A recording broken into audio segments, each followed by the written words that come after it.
What does the brand promise mean to you, Percy? For me, for the brand promise is the treat you like family. How do you live it every day? Connection to others and the love I have for people and being able to truly treat. How does the brand promise shape the way you lead with our customer, our employees, or even with the vendors? Everything is based on the brand promise. Welcome to Slice to the Heart.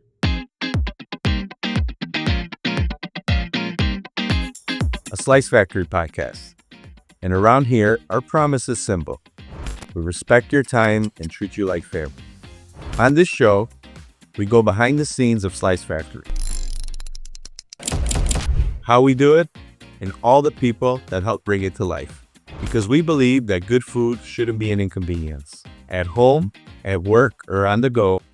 What does the brand promise mean to you personally? So for me, for the brand promise, obviously all of it in a whole is super important. But what sticks out the most to me is the treat you like family. I think my connection to others and the love I have for people and being able to truly treat everyone how I would treat my family, my brother, my sister, my cousins. It's just all about, for me, just loving people enough to respect their time and make sure they don't feel inconvenienced. And when I think of the brand promise, I think of just overall just love and how I can share that with people and make them feel welcome and create this feeling that we've been talking about. 100%, I agree with you. And it shows in your actions every day. So Thank you. to the core. Lou, how do you live it every day? So what it is, And the reason why I asked you guys the question is because you're more vocal, Yeah. and he's more action, right? So that's why I asked, how do you live it every day? yeah. So family is it's big words, all right. And I came from a family that they give me everything, all right. And this is a part of my core value. So when I saw and then write down, the brand promise in these words, I feel, what I do every day to show that it's my action, right?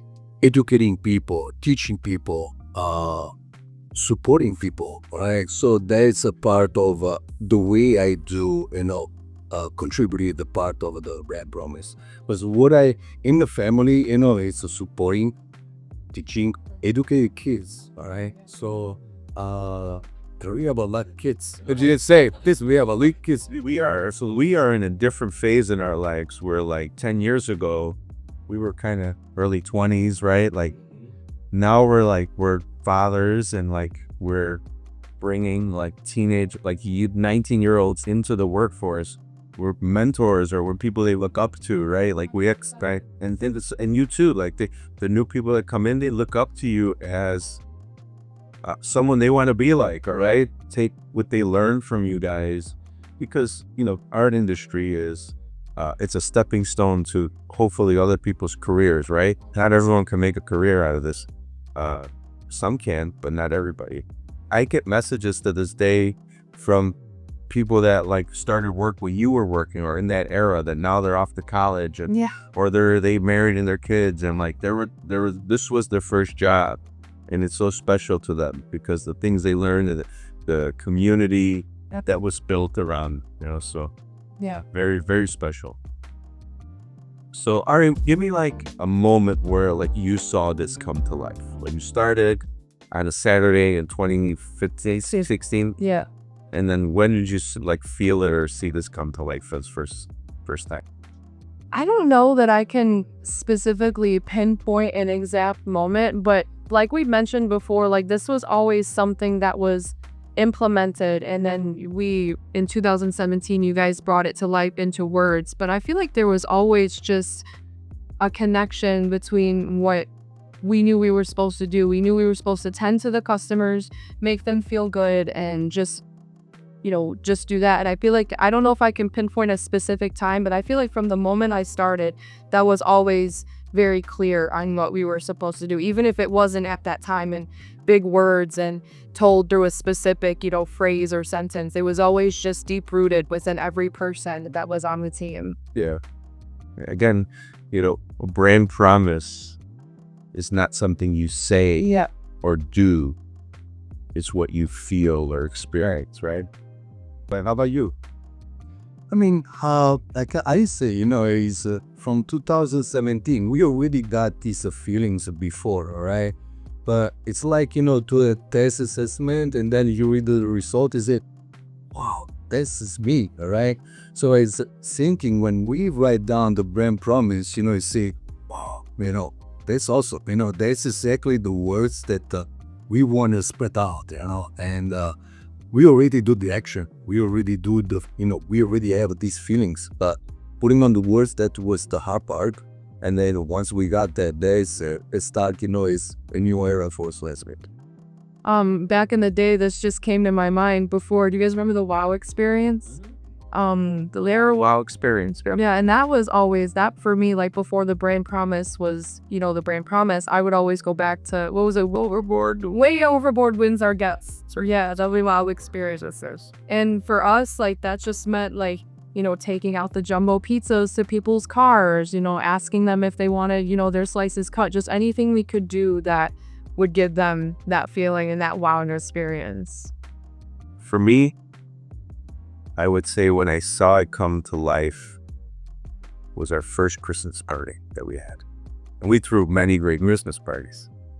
But the first one we had was in 2010. Ooh. Like that. 2010. And Danny Bomas was there. He's still with us. And a couple like the back of the house guys. And maybe a few. So like 10 of us. Yeah. It was one location, right? And these guys came, I think they had a friend that had a limo. So like all those cooks, they all came in the limo. I had to pick up Billy because Billy didn't have a ride. And we just had it at a local restaurant on Sermon. The next year it got bigger and better. And then next year it got bigger and better. The next year it got bigger and better. And then I think it was a couple of years ago, because we took a break during COVID. We didn't do a couple of them, I think. When we had the next one, and I think I told you, I was like, I remember the first Christmas party, these guys came in a limo. Yeah. And now they're coming in with baby strollers, diaper bags, silly wipes. And I was like, Same thing with us, probably bad day. And if I was here in that time, I come here with a sport car. yeah, the bag go, diaper bags, strollers, car seats. Yeah.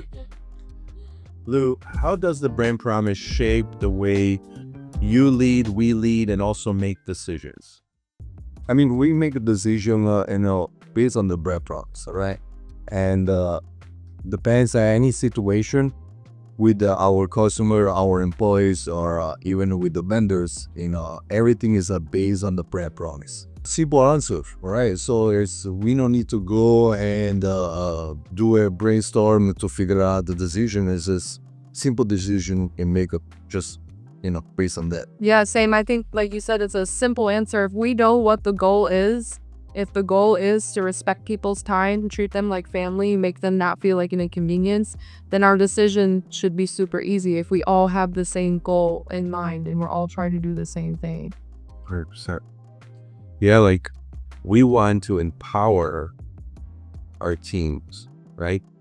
So that they start to become leaders as well. I think that's the type of leaders we all want to be, is like being the leader that helps break people up. And oftentimes in small businesses, the people at the top suppress those people. Don't give them the tools, don't give them the power or the authority, complete freedom to make the right decision. Yeah. And the brand promise gives us like inbounds and out of bounds Yeah. at both decision making. For sure. All right, it's inbounds, okay, then it's a yes. If it's out of bounds, it's a no. Yeah. Right?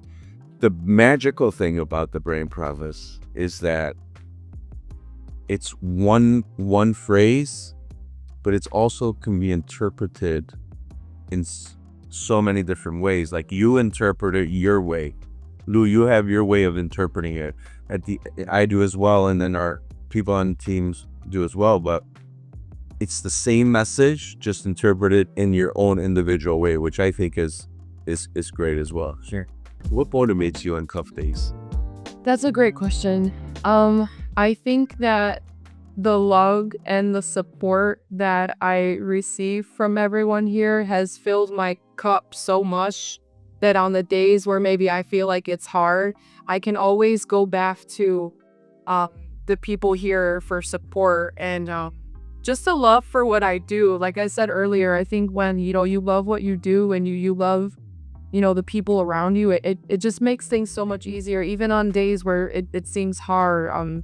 I personally, I just, like I said, go back to all the love and support I've already been given, and it helps me on days where maybe my cup feels a little bit empty.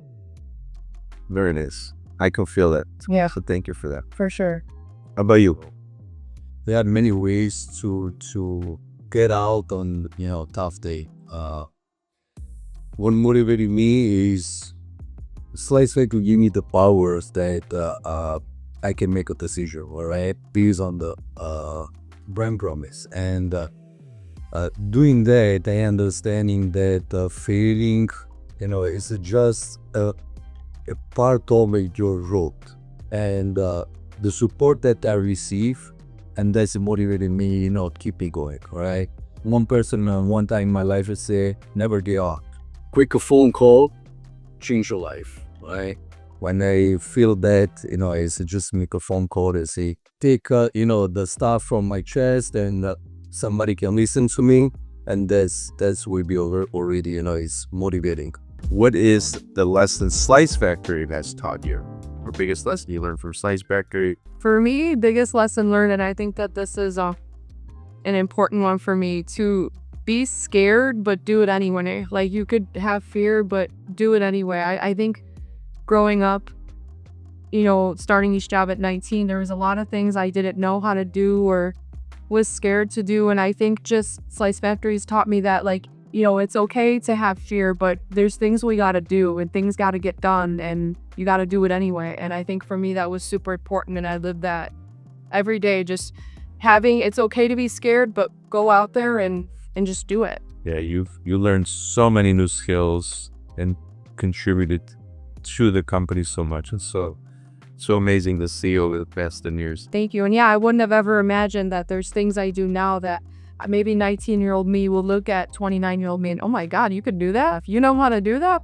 So, and I just think it's super cool. And I think that's inspiring for people because I think maybe like fear tends to hold people back. And for me still to this day, but as long as you know that you can be scared and still go do these things, you could be unstoppable. As for me, it's an example is for my rules, maybe the people they say that's so weird, but my lesson for Slice Factory is ask for help, right? Great. It's something that because I'm so proud what I do, and it's hard for me asking for help, but we are human, we have a limit, and asking for help, save me a lot of time, right? This is something that Yeah. You never ask for help. You never ask, but yeah, I know it's hard for you, but you've come a long way. That's good.